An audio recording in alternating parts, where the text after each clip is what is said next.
So one of the wildest things I saw over the past month was Dave Rubin announcing that he was having twins, two children, with his gay partner, also named Dave.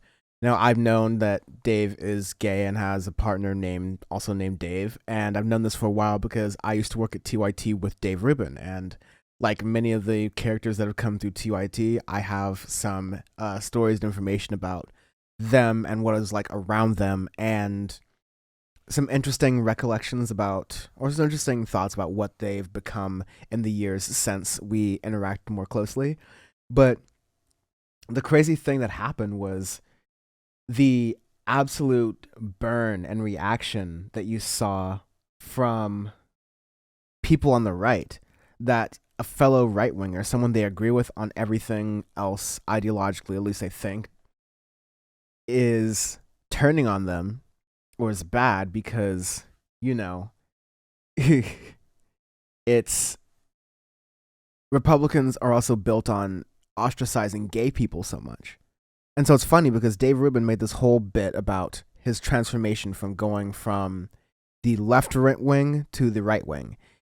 He made this whole video called Why I Left the Left for Dennis Prager and Prager University, a YouTube channel, basically throwing everything that the left does and works hard for under the bus. But let me start in the order I want to. So you have the tweet where Dave and Dave are announcing their two twins. Hopefully they have different names. Hopefully Dave gets a different idea like there. Can't put it past him though. But you look just over here and you see some of the responses like, don't call yourself a conservative if you celebrate this. How is this not illegal? Imagine robbing a mother of her child after 9 months, but it's okay because you paid her tens of thousands of dollars. I can't imagine growing up without a mom. How is this okay? Wow, never knew renting a mother's room was checks note conservative. This ain't eat chief, feel bad for the kids. Dave Rubin's own fans are responding to this, and they're throwing him under the bus. And you almost feel bad for this. I should almost feel bad for this because I am a queer person who used to work with Dave Rubin, and Dave Rubin sold his own career out to become friends and get the money from more Republicans. And now they've turned on him. But this has been a long time coming. So this all started with what I thought was a really amicable way of leaving. And a lot of people don't really reference this clip ever, but when Dave Rubin was going to leave TYT, he announced it. Things were really smoothly. He was going to come back on the network again. And he was just going to a different place that gave him a better job offer with different hours and apparently like different set of resources that would have been more useful to him, and apparently a slightly more favorable salary, which like God bless. And yeah, that was the end of it. But it seemed like things were going to be really happy. I mean, you could even look in this clip that things seemed to be going well before the Fire Nation attacked. Super appreciate it. We're positive we're going to do great stuff at Riot. So God bless. Well, thank you. And, you know, we had lunch or breakfast on Saturday, so we did a lot of this, but I guess we got to do some of it publicly also, right? You know, the last 2 years here, I had no idea what I was walking into. I didn't really understand the YouTube space. I loved politics. I knew who you were. You know my feelings about cable news and all this, but I had been a radio guy on Sirius XM, and I didn't know what I wanted to do, and Steve made me this great offer to just try something. And very quickly, I learned that there were people that thought like I did politically. And my politics are all over the map in a lot of ways. But that there were people that we could agree on things and it was okay, and we could disagree on things, it would be okay. And as I said to you on Saturday, you know, especially when in certain foreign policy things, me and you have pretty severe disagreements on things, but literally not once in 2 years here did you ever, or anyone at TYD, ever tell me what to say or that I can't say this or say that or anything like that. And to me, that is, that's the best thing about what we do here. That's insufferable. Anyways, so yeah, things were on good terms. Dave Rubin said that he was able to have his agreements and disagreements very freely on TYT, which is what I think most people feel from working there. Then, shortly after, you get Why I Left the Left. And then this is the all-time classic. Let's play this. Do you believe in free speech? Do you believe that people should be judged by their character, not their skin color? Do you believe these things, you're probably not a progressive. You might think you're a progressive. I used to think I was. My show, The Rubin Report, was originally part of the Progressive Young Turks network. Progressives struck me as liberals, but louder. Progressives were the nice guys. They looked out for the little guy. They cared about women and minorities. They embraced change. That's not progressive, that's regressive. Today's progressivism has become a faux moral movement hurling charges of racism, bigotry, xenophobia, homophobia, Islamophobia, and a slew of other meaningless buzzwords at anyone they disagree with. The battle of ideas has been replaced by a battle of feelings, and outrage has replaced honesty. Diversity reigns supreme as long as it's not that pesky diversity of thought. This isn't the recipe for a free society, it's a recipe for authoritarianism. For these reasons, I can no longer call myself a progressive. I don't really call myself a Democrat either. I'm a classical liberal, a free thinker, and as much as I don't like to admit it, defending my liberal values has suddenly become a conservative position. So if you think people should be able to say what they think without being punished for it, that people should be judged by their behavior, not their skin color, and that people should be able to live the way that they want to live without government interference, then there's not much left on the left for you. I'll keep trying to explain that to progressives until I'm totally left out. I'm Dave Rubin of The Rubin Report for Prager University. And the dissension into grifting began. And so, here's the thing that I was noticing that, people at TYT felt, but it took a while for us to really get it out there and explain to people that, no, Dave had really chosen to take the bait and become useful for the Republican Party and their propaganda. And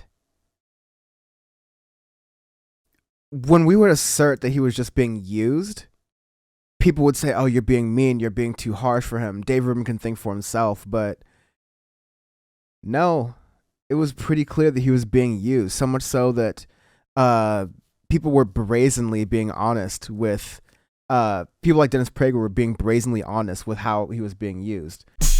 I want you to continue to say you're a liberal because you're of great use to good values. Well, don't worry, I'm not doing it for your use of me. I'm doing it for myself. No.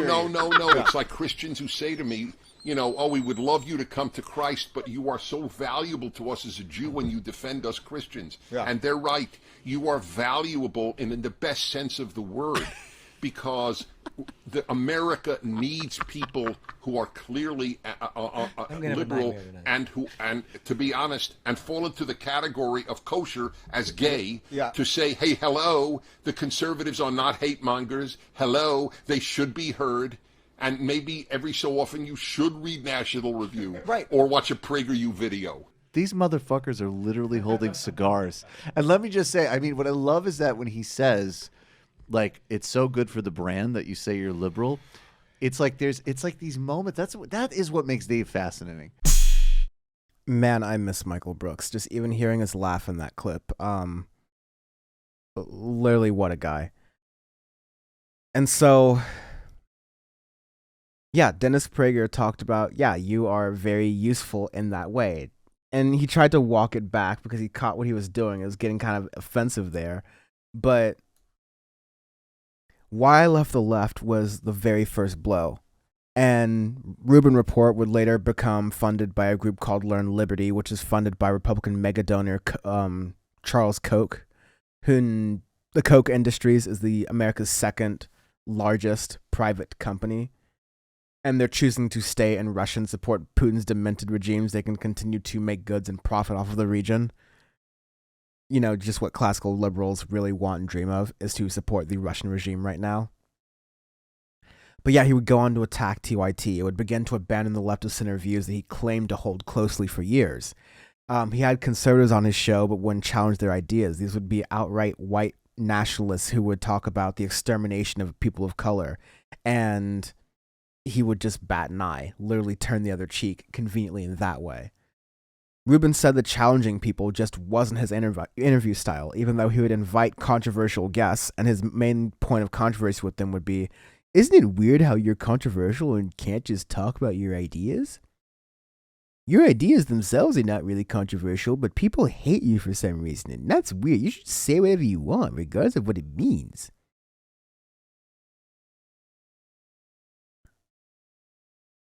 But unfortunately for Rubin, TYT is full of people who come with heat when they get called out. By far, no former member of TYT calls out staffers as forcefully as I do, but at the time when I started, it was a new thing. And so I was working with Anna Kasparian at the time, and she was reaching her own personal breaking point with Rubin's trashing. And so me being the instigator, I was producing and writing segments that would signal to the rest of the left that there was blood in the water for Dave Rubin, and that Dave Rubin needs to be embarrassed in order to make an example. Here's an example of one of those clips I produced with Anna. A few weeks ago on The Young Turks, I addressed my former colleague, Dave Rubin. He was someone I considered a close friend for years until he completely blindsided me with his anti-progressive TYT bashing world tour following his departure from TYT Network. For years, I avoided addressing his lies on air. To be honest, we were such close friends that I thought things would somehow get better. But I made the mistake of thinking he was an honest actor and that the TYT bashing would stop. But I was wrong. I noticed that he had this habit of inviting someone on his show to say the most controversial things, and he would never challenge them. And that was an ongoing pattern. Mike Cernovich, Milo Yiannopoulos, and other questionable characters made regular appearances on his show, and Rubin just let them say whatever they wanted without any pushback. Does any of that analysis sound familiar? And so we did these clips, and that encouraged other people, the Majority Report, other folks on the left, to pay more attention to Dave Rubin, especially as Dave Rubin was getting ready to write a book. I think Sam Cedar said something along the lines of, I want to make sure that if you even try to publish, or if you search up Dave Rubin and you don't know who he is so thoroughly discredited by his own words that, yeah, that's done the job. But it openly just flopped for him. A bunch of other YouTubers caught it as well. But ultimately, you had people being more confrontational about his lifestyle. There's one guest he had that literally freaked out once he found out later in the future that Dave Rubin was actually even gay. Reference around a liberal. A liberal homosexual says, well, you should accept my lifestyle. But if you say, well, I accept your lifestyle, I just don't want my kid to be one. Well, well, wait a minute. I accept the fact that you want to be homeless. I don't want my kid to be homeless. I accept the fact that you want to smoke crack. I don't want my kid to smoke crack. What do we do from here? What do we do from here? Like, I think most people, I know a lot of my audience is going to hear you, really hear you, and go, this is the type of stuff that I think needs to be heard more. And I think that the group of people that are talking about this stuff is actually growing. I do see this. At the same time, the people who don't want to hear us are getting more and more hysterical because that's all they got left. Even said they hate Dave Rubin because he's a gay man with the wrong opinion. Dave Rubin is gay? No! He got a husband? I did not know. I was in his presence. I didn't know. I shook his hand. I sat down with him. Why did y'all tell me before I went on his show? Oh, Stephen, why would you send me this? Oh my God, Stephen, you ruined my day. Yeah, that was one of his former guests throwing him under the bus. Isn't that, I mean, yes, we feel bad, but isn't that kind of funny? Because he did it to himself. And you already saw the Dave Rubin clip where Prager, with a cigar in his hand, stops just short of telling Rubin that he's a pawn in his own game. But even Ben Shapiro, another fellow Jew along with Dave Rubin and Dennis Prager, outwardly shunned his lifestyle when he literally thought they were friends. Will you bake Rubin a wedding cake? Okay, so I mean, my answer is. Well, I'm married already. Right, he's married already. But an anniversary. It was my anniversary last week. An anniversary cake would have been nice. Right. So the answer is no.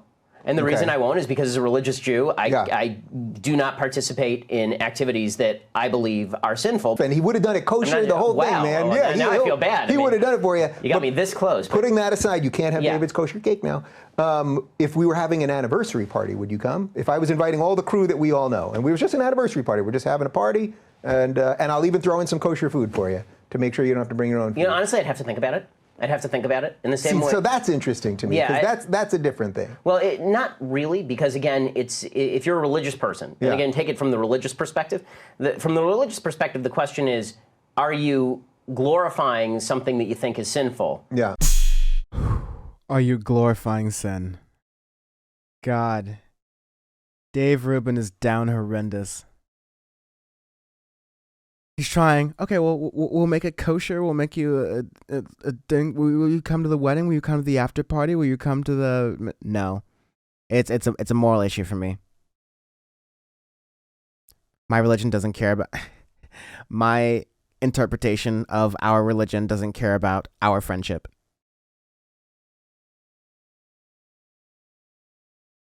Dave Rubin used to play pickup basketball with Jank and Ben and Hassan. They would disagree on certain things, but they'd get along. They'd be friends. They generally cared about each other. We didn't know Rubin was this much of a sellout back then. But that's the friendship. Those are the real connections that Dave Rubin missed out on by purposely selling out. And it hurts to watch, but it doesn't. Because this is the bet he made for himself. One last thing, this is the icing on the cake. His new boss, Glenn Beck, is a very deeply religious person, a Mormon. And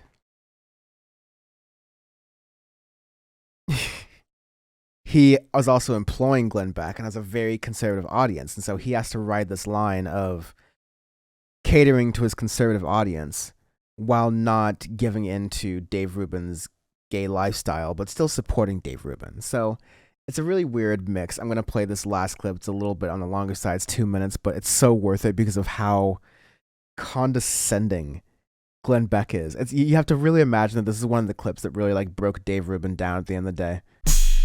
I get why the right has these, what I would argue are often legitimate fears, because the left does not stop eating civilization. Correct. And think about what an unfortunate position that puts us in, because then someone like me can make an announcement like this, then good, decent, thoughtful conservatives, some of faith, maybe some not of faith, whatever it is, could reach out and say, boy, this is what an interesting opportunity, and sure, it's a little different, and whatever, all the love that you and the Blaze guys and everyone else are giving me. And then there's this other part that's legit, which is, if we move the line, they're going to keep going. And I don't know what the answer to that is. Dave. I honestly don't, because that has nothing to do with me and how I'm going to live my life. I think, and this is why I wanted to have you on, because I don't have an answer. I am, you know me, I'm a deeply religious man, and my religion says man and a woman, that is the basic building block of family. We're probably the clearest church on this, because it's been in our doctrine for 200 years. So we're very clear on that. But that's marriage and relationships, and that's what I believe. But I also know God created you just like he created me, flaws and all. I believe I have a gene, they've never found it, that makes me very susceptible to alcoholism because it runs in my family. So does craziness, but it runs in my family. The same thing with things that I don't understand. And if we can't have a conversation about things that we don't necessarily understand and probably won't until we get to the other side, we have to just work it out together and be able to say, Dave, I disagree, or I don't know what the answer is, but I love you. You had real friends, and now your boss is comparing your love, the way you live, your lifestyle to alcoholism or something that has to be put up with and dealt. Like, you're deeply flawed, you're wrong for this, but I guess we still have to pity you and love you anyways. Dave Rubin, you're a pathetic son of a bitch. And you made the decisions that have made you ostracized and hated amongst your own community, and you're not even doing anything useful with it. You're not even taking the opportunity to change people's minds about being gay or being part of the LGBTQ community, which would be an incredible flip and thing to turn if that's Dave Rubin's only trick, is to be able to flip his ideology and his opinions. That'd be a really great thing to do, as there's anti-gay and anti-trans legislation that's being passed all throughout the United States right now under the guise of protecting children. Isn't it ironic that Dave Rubin is now caught in the middle of this Republican attack on the LGBTQ community under the guise of keeping children safe, and now Dave Rubin is having children within his gay marriage as a prominent Republican by choice. Wouldn't let that shit happen to me. That's all I can say.